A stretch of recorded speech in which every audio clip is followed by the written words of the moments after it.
اعوذ باللہ من الشیطان الرجیم بسم اللہ الرحمن الرحیم۔ خطبہ نمبر 19۔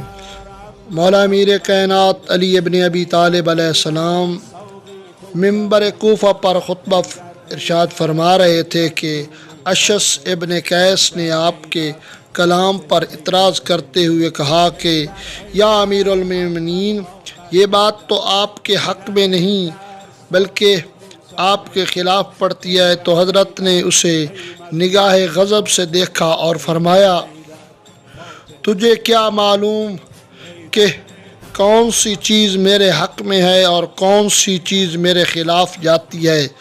تجھ پر اللہ کی پھٹکار اور لعنت کرنے والوں کی تو جلاح کا بیٹا اور کافر کی گود میں پلنے والا منافق ہے۔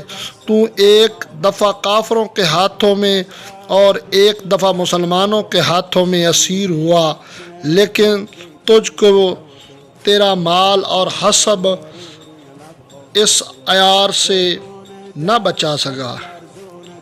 اور جو شخص اپنی قوم پر تلوار چلا دے اور اس کی طرف موت کو دعوت اور ہلاکت بلاوا دے، وہ اسی قابل ہے کہ قریبی اس سے نفرت کریں اور دور والے بھی اس پر بھروسہ نہ کریں۔ سید رضی فرماتے ہیں کہ یہ ایک دفعہ کفر کے زمانے میں اور ایک دفعہ اسلام کے زمانے میں اسیر کیا گیا تھا۔ رہا حضرات کا یہ ارشاد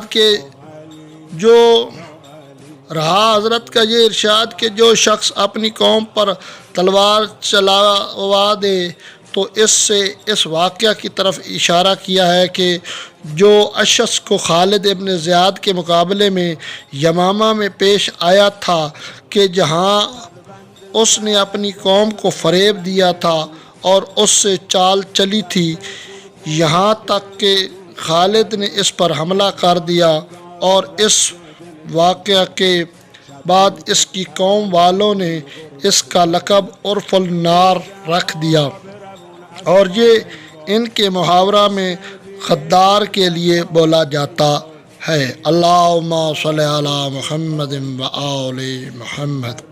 حیدر